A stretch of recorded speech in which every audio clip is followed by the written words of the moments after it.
Paladins, Champions of the Realm is a 5-on-5 hero shooter that empowers experimentation and true customization. Whether it's the wonderfully imagined characters, the in-depth card and item system, or the inoffensive free-to-play model, there are plenty of options that make it a worthy competitor for Overwatch.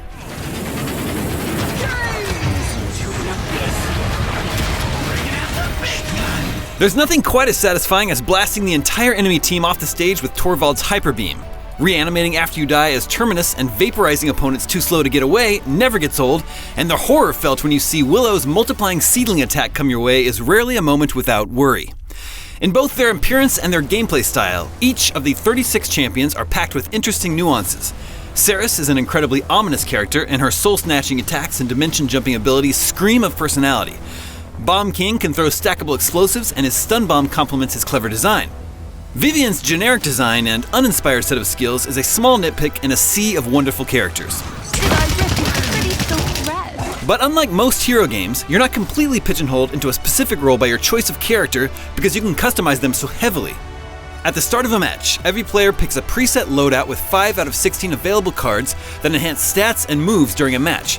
This allows you to create diverse character builds to adapt to different team compositions and maps. Say you gave the eccentric Moji and her two-headed companion a card that heals her whenever she uses her magic barrier. But after a few matches, you notice utilizing her ultimate Bon Appetit attack is of more importance.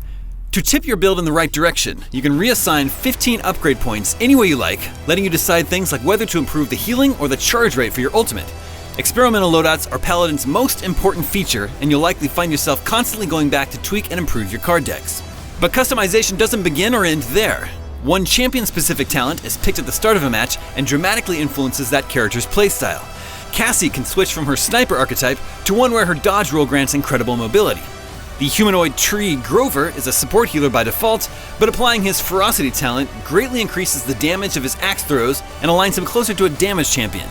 You can also buy items throughout a battle to strategically boost stats and other abilities. If the other team's Maldamba is an excellent healer, or their Strix keeps using his stealth ability to be a super effective sniper, countering that with the heal-reducing Cauterize or the invisibility-revealing Illuminate is a rewarding decision that plays into Paladin's intelligent design. It's great that champions like the electrifying shaman Grok can blur the lines between support and damage, while the frontline pyromaniac Fernando can still do excellent work as a flank. Paladin's main mode is called Siege, in which teams work together to capture the central point and lead a payload to the end of the map. This mode works well because it constantly promotes teamwork, whether it's using Ash's shield to help move players onto the point, or having Inara deploy a rock wall to keep enemies from stepping near the payload. The alternate Onslaught and Team Deathmatch modes are nice detours, but neither offers anything substantial. Each mode is able to stay fresh thanks to the 16 maps that are tactically compatible with their assigned game mode. Ascension Peak is an immaculate mountaintop temple filled with interesting flank routes for Siege, while the Onslaught map, Magistrate's Archives, adds a top and bottom floor for 2 levels of fighting. The ancient ruins of Jaguar Falls are aesthetically bland, but it's still fun to play Siege on. There are a few odd bugs and graphical problems that appear from time to time. One made the menu background disappear and invert all the colors, but it never hindered the gameplay. As a free-to-play game, it's always a concern that microtransactions could cause a feeling of unfairness, but Paladins keeps things on the level. Gold currency is earned by playing matches and completing quests, and using it to buy locked champions gives you a decent window of time to master a character as you save up for the next purchase. Of course, the entire selection of characters and a multitude of impressive outfits and other cosmetics can be purchased using real money, so you're not stuck waiting for the thing you want to drop from a loot box. Most importantly, Paladins offers a free-to-play experience that doesn't let you buy any competitive advantage. Working on top of the strong and fairly balanced foundation of a free-to-play hero shooter, Paladins, Champions of the Realm's capacity for experimentation is its greatest strength.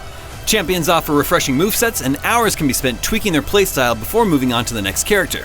Whether it's the main mode that encourages teamwork, or some of the character designs that overflow with creativity, Paladins clearly stands out in the midst of competition. For more multiplayer shooters, check out our reviews of Destiny 2 Warmind, Call of Duty World War II The War Machine, and Fortnite Battle Royale. And for everything else, stick with us here at IGN.